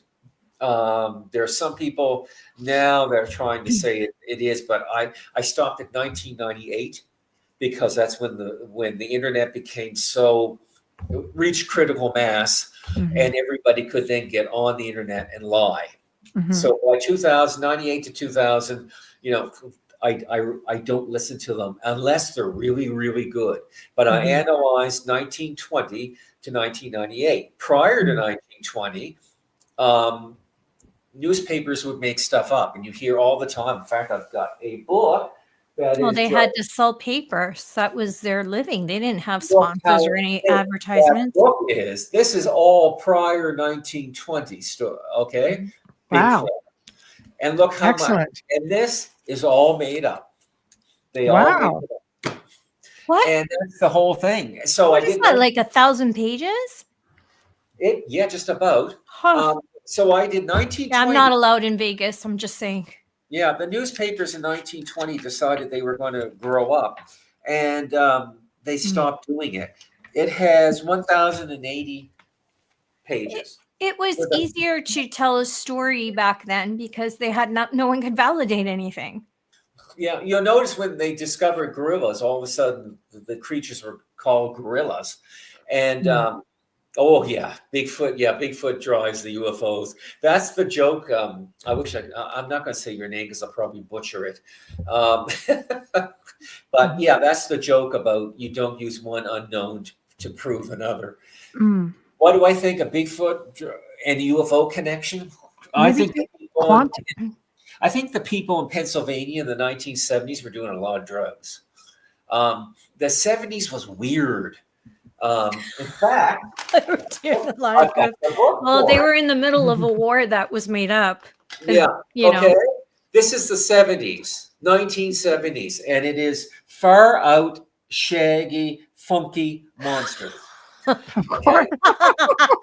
Why am I seeing Austin Powers? Yeah, Okay. exactly. Groovy And- baby. Maybe Yeah. that's where Mike Myers got it. Maybe he went there for it, you know? But I It mean, has now I think they talk about it on a 1,200 quantum. pages. Yeah. Yeah. But everybody's gone quantum. Right. Now, mind you, I'm fascinated with the idea. I don't believe Bigfoot draws UFOs. I think it's a cool, I think it's a cool thing. But just to think, We don't really it's a know, thought though. experiment, Like ghosts, we don't know what Bigfoot really does or doesn't do. We really don't. I think we're really behind on the information with that. I think he's real. I don't agree that Absolutely. he's a psychic thing, but I could be wrong. I just think he's a physical But thing. he manages to come in and out very, very mysteriously. Yes, and you know what? I don't know what to do with those stories. Usually, I just put them aside because I don't know what to do with those. Well, footprints just stop dead. Yeah. Nothing above, nothing anywhere, no trees, nothing. So there like- has to be something magical and some sorcery with that. You have to go back to the witness then and talk to the person, and you really got to research the person. You got to find out where they work. You got to find out what kind of person they are. It's like a crime scene, right? But the whole thing with the witnesses, the one thing they have in common with their responses is that it was there and it was gone. Yep. He just walked off. Yeah. And So impossible to, if somebody was ever murdered by one, we wouldn't know, because these things are deep into the forest and a lot of people get lost all the time, even though you report to a ranger before you go on to a hike. Yeah. I have one. I believe it's something like legally demanded in the USA. I'm not sure, but I know that you sign up with a forest ranger. Yeah. That I do know for national parks. Shoot one, although I would shoot one because there's a law against it. But if you bring in an unclassified animal, Bigfoot, they'll just, so I'm not worried about that. Ask yourself why it's against the law. Why would they make a law of this if it wasn't real? On Pardon? April 1st, 1960 something. But that could be part of the conspiracy. Oh yes, by the way, if I'm right and it's just a physical being, you might be right in the fact that people die, because I did research on apes and they can go insane. Well, they can. Chimps are known for it. Yeah, he can go insane and kill somebody. Right, and like I said, we would never know. Yeah, they can. Yeah, or we have found, the body that some animal got you, but there's so many animals and insects and all that in the forest anyway. Unless you happen to stumble on the murder scene, very quickly, it's not going to look like a Bigfoot did it. So you don't believe in this theory? Yeah, that's the one that what's his face does. He looks like he forgot to take his meds this day when he's being interviewed. George. He's got the one glasses. from History Channel. He got glasses and googly eyes, and he was in my documentary on Bigfoot, Bigfoot's Reflection. By the way, one of the producers won an Academy Award for another thing. So it's kind of funny. I was working with Academy Award winner to do a Bigfoot documentary, and so I did the research to see whether apes go crazy, because now I think most of 411 is just this whole 411 thing is just because the guy who started it off, he tried to make it look like it was Bigfoot going crazy, and he's not very reliable. That David Paul Lids or something. Yeah, but I think he's backpedaled a bit. There have been Bigfoot sightings. I've watched some of the documentary. I think he's just sort of dabbling around with the different hypotheses and theories that people are coming out with. So that's all you can do, because nobody really knows what the hell's going on there. But the woods are a dangerous place. So the problem, we found a body that was killed by Bigfoot. Other animals have probably been at it, and so therefore, how because we don't know, we don't have a Bigfoot, we can't quite match Bigfoot to the body. And we're almost like back in Jack the Ripper time, Yeah. where unless you see the person with, the person could be standing there 20 feet Mhm. away with the blood of the, Mhm. of the victim, and the victim's over here, and you couldn't put the two together because they didn't have the ability to understand whether blood was human or animal. So they could Mhm. say, oh, well, I was cutting up a deer, a lot of people were. Sure. So, but now the same things with Bigfoot. If he killed anybody, and I'm pretty sure over whatever amount, if he exists over so many hundreds or thousands of years, yeah, somebody has died because Bigfoot went crazy. In fact, I have a book on that. You should, Portlock. about it's just called Bigfoot, I think, and it's about a Bigfoot that was shot but not killed, Mhm. and so he's got so much pain he kills anybody he sees with a rifle. And I read that every winter because it takes place in winter, and I do that. I read my summer stuff. So and it's like stuff. Planet of the Apes, but with Bigfoot. What was that about? It's the like ape? Planet of the Apes. I had Yep. 3 brothers. I had no choice but to watch that show. But But yeah, the show Killer Bigfoot, Alaskan Killer that one is Bigfoot. great. There was stuff there. Like we interviewed the guy who was Kyle. Why am I drawing a brain shoot? It was just his job. He takes people on tours, protects you against Yes. grizzly bears, hunting, fishing. He was hired just to protect the film people. From the bear. And some of the things he experienced, he said, let's just say that I left a believer and you were dealing with a lot of indigenous folklore It was a great and stories, and it was this thing Send me back the link to that, please, Michelle. and Moorhead, 50, Ron yeah, Moorhead. 50 years ago.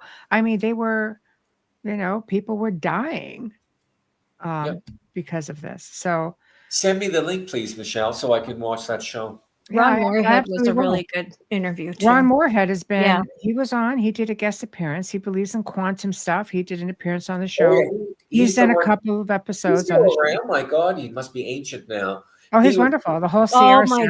God, love He's him, wonderful. love Just him. wonderful. Yeah, because he was the one with the sounds. He recorded the sounds. Sierra yeah, Sounds. and he was a Sierra skeptic Sounds. as well. The only problem with that was Alan Berry was a producer at the time. And so Mhm. you got to kind of put in the back of your mind, was this a fake job or not? But But you have to give. when you watch him, I've watched his interview. If I was there and he was telling me that, I'd believe him. Because Well, he's Ron Moorhead is a credible. Yeah, he's yes, Very he credible. is He has incredible. integrity. He's got a couple Yeah. of segments on the show as well. It's just wonderful. Yeah. You know. Yeah, But, no, yeah. he has if he was a witness, and I was out in the West Coast, if anybody wants to take me out there, by the way, I'm open to that. And so anyway, if I was talking to him, Mhm. and I never thought about putting him in the documentary. We were kind of money wise, we were kind of short. So and one guy wanted a lot of money, $4,000. It was $4,000 for the alone just to have the 60 seconds of the Bigfoot walking across. And so anyway, I would have, I probably would have believed him if I was talking, because he's got that gravitas, that a lot of people don't have, and they're talking about Bigfoot, and you're thinking, no, I can't see you doing it, but Moorhead is different. He's got that. I'll send you both of his interview links. I'll send you Kyle's interview link, and you can make an assessment. I thought they were really wonderful. I'm open to anything. I mean, I'm not closed-minded on all these things, except for a couple things, and I'll say it, and you would have heard it playing with some. You would have heard it. Alaskan Killer. Yes. It was Alaskan Killer Bigfoot. And this goes back even to when the Spaniards came, to North America, to the Americas. So go ahead, Amelia, if you want to get it. Okay, thank you.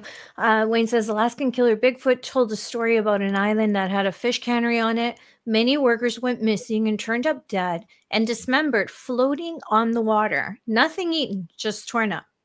Yeah, and those were indigenous people, because it was their community, and it was the indigenous that went back to do the investigating of this area with hopes of being to relocate back to the area.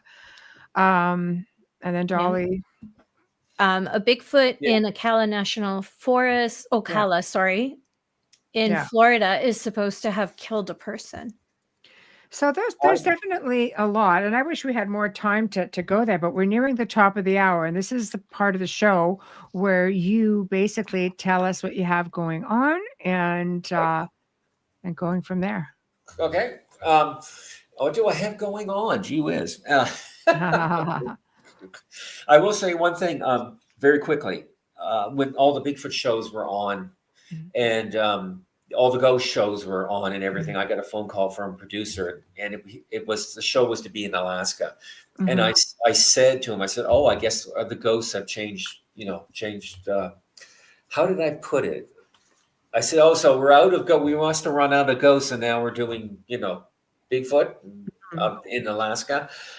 He didn't like that and hung up, and that was that. Yeah. So, but it was all of a sudden Alaska became the hot spot because they've done everywhere else. Okay, I'm doing two major things. I'm doing a few things, but I'm doing two major things.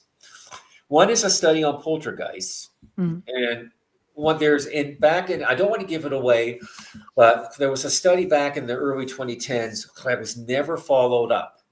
And if it's followed up, it would prove that poltergeists are a real phenomenon, not what they are or what it is, but it will do that. So that's what I'm doing. Another one is I want to talk to mediums. Mediums come and go in all these shows and everything. The thing is, I always say, have you studied the medium to prove that she can actually do that? It's usually a she. So I want to talk to mediums because I want to find out, how would you prove, if you had somebody who came to you and said they were a medium, how would you prove they were? Like Alison Dubois. I want to build this protocols that we should do because I don't know. I'd be answering that really rudely because I always say I don't have to prove anything. I just believe what I believe. And if a message comes, it comes. But my work is different. I work in a different level different way than some mediums who do readings. They're highly credible. There's so many good ones out there. And you always know their names because that gets passed around very quickly. Yeah. And then there's ones who, work the dark side, and then there's ones that work crime, there's ones that work mist. I mean, there's so many different, and they all read differently. Yep. So it's not fair to put a medium on alert and say, well, give me this, because I will tell you that if you're meant to receive a message, you will get it. And it's not a television. You don't turn the channel and say, hey, give me mom. It doesn't work that way. Does mom want to talk to you? Is mom free? That's not what I meant. It's like, how would you, I want to know the protocols. Okay, before you bring a medium into anything, you got to find out whether they're really a medium. Well, ask Michelle. She's done it. So that's why I want to talk to mediums to ask, okay, if you were in this position where you were having a show or you were doing an investigation, and a medium was brought in, how would you test that person, or how would you prove, or how would you come to an understanding that that person actually has that facility? Okay, I can give you one example. One example to me that has been the easiest, because I have worked in helping many people, and it's like yourself. You go in, investigate places. I've been asked to do that. I'm in the forefront. Therefore, I am told everything. The family tells me everything. They share everything. And they're like, we want to get the findings on this, and this. So I've had to bring in mediums because I know everything. Anything I come up with, I can hit on all kinds of things. And I do. But to me, it's all contaminated information. It's irrelevant because I already knew it. And I have to question where it comes from. Yeah. Right. But when I bring in somebody who is told nothing and they're on site, and they are picking up things and experiences on everything that the family has already said to me, I have to assume that they're a good medium. Yeah, exactly. And that's my only example. That's what I want to know. How do you, because, you wouldn't bring in a brain surgeon without finding out that they're really a brain surgeon. Yes. You have to, this being a medium is such a, not just fascinating, but could be, let's assume it, Mhm. everyone who says they're medium, they are, okay, Mhm. is such a facility that, or faculty, that would mean so much if we could prove it. Mhm. And also could be our way of seeing woohoo over that border. Mhm. So I want to know, how do you find out somebody that's real? Because if you can find out somebody that's really a psychic, like you just said, Michelle, Mm. maybe you can try to actually, don't have these big shows, and then do cold readings and all that kind of stuff. But Mm. maybe Cold they readings are amazing. essentially you have a new age seance with them. And yeah, because that's what I want. I want to know what's on the other Well, side. So I I have can- to know what protocols would I do to maybe have this person, for me to understand that the person is Mhm. probably real, medium, and then I can use them Mm. in an investigation. Mhm. with Otherwise, I can't. with crime, So, I can tell you how they do it because I've been through it. They give you a case, you have to give them information that's not on the internet. yeah, exactly. But Mm. you don't look for the detective. I don't do that. I don't go to a detective and say I want to work this case or I've got information. Don't do that. They've come to me or they've asked for me, and that's the way that it should be. It should be a working where people word of mouth, kind of like I've worked with her and her strength is this, or if I can't do something, I've given other names that I know they have a strength in a different, Right. a different form of reading that maybe this, if it's someone who's deceased, will connect better with them than they do with me. Yeah. You have to All drop right. the ego. And with that being said, we're there. Yes. Unfortunately, I've got to cut us loose. So thank you for joining us. And I'm looking forward Anytime. to you Anytime. returning in October, of course. Yes, And I'm really looking forward to that already because, yes. like I said before, I used to lecture on it, and hopefully Christmas too, because hopefully this time will be better. But Yeah. for those who weren't there, I had taken a muscle relaxant for my sciatica, and then all of a sudden I couldn't talk, and It's okay. you guys were looking like, We're like, what? I was Yeah, worried.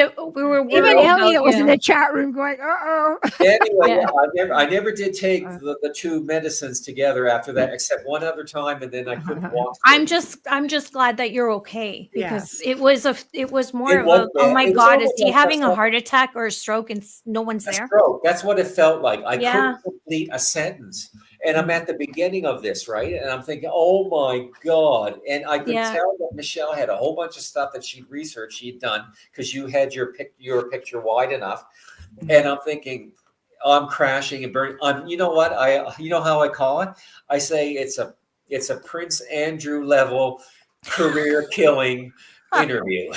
Let's hope you It was don't exciting. don't was even associate exciting. yourself with him. So yeah. So anyway, All let's do Christmas too, Michelle. We'll Well, do. let's look at some dates for sure. We'll do that. But yeah. So, but anyway, okay. thank you very much, and thank you for having me on.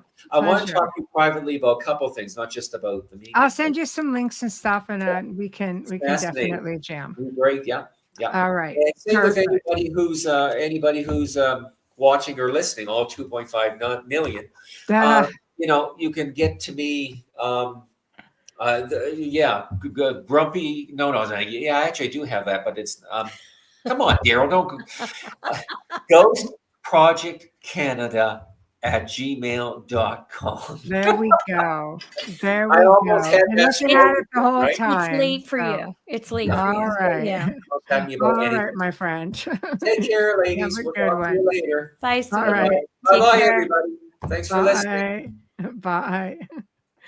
Well, we have come to the end of another amazing show. That was very informative. Always a good time. He's always so much fun. Yeah. It was really a lot of fun that Christmas, just saying. He Anyway. didn't know it. I know he didn't know it till No. probably after.